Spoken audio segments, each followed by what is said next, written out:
the School Choice Now Act will likely lead to government regulation of homeschooling, either indirectly or directly. It is almost certain that these new laws will lead to increased scrutiny and government involvement in homeschooling, infringing on parental authority over their children's education and diminishing educational flexibility.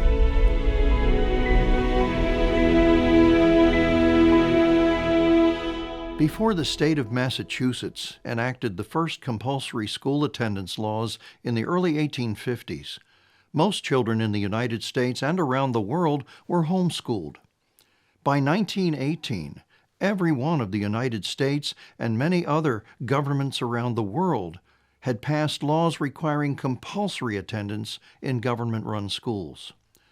Government-run education gained control of much of the child-rearing process in the United States and other countries.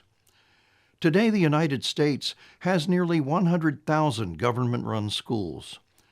But as Christian parents became increasingly aware that government-run schools had become secular humanism indoctrination centers, they began seeking ways to protect their children from pagan thinking by removing them from public school influence. As we've discussed in other videos in this series, homeschooling has been exploding in recent years. Between 2018 and 2024, the number of homeschool households in the United States grew by over 50%. And that sounded alarm bells for the government educational establishment. Homeschooling is now legal in all 50 states and the District of Columbia, but each state has its own regulations. And homeschooling parents must fund the government-run schools with their tax dollars, while at the same time paying to give their children a superior education.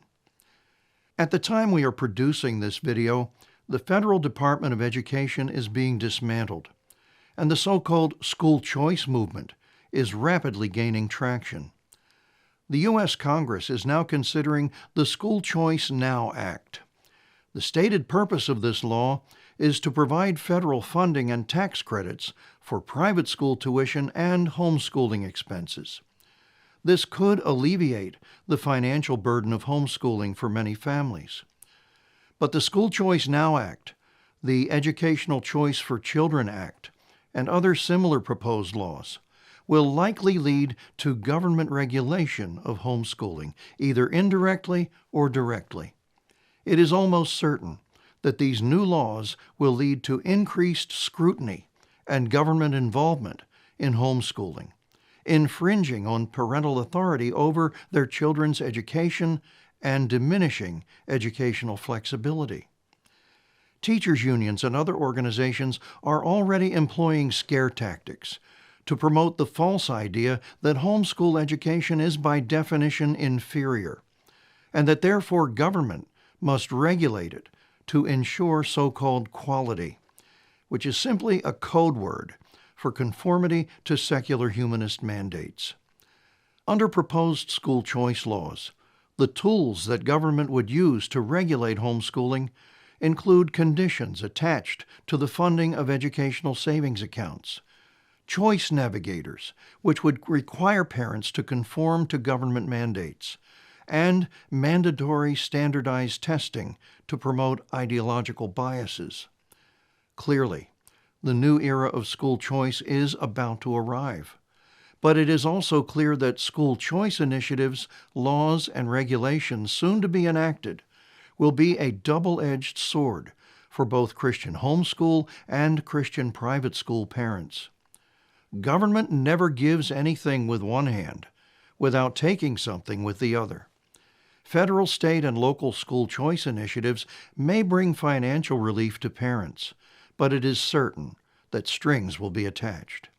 School choice initiatives will inevitably involve some degree of government regulation of homeschooling and private schooling.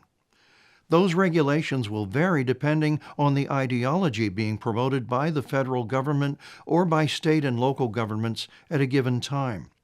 Nothing will be permanent.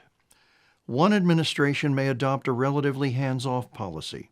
The next administration may impose heavy regulations, including ideological restrictions. Christian parents will need to remain as fully informed as possible. Christian parents will need to seek, as responsible citizens, to elect people to office who will be in agreement with their view that the primary responsibility for decisions regarding the education of their children belongs with their parents, not the government. Christian parents will need to fight to keep government out of the picture.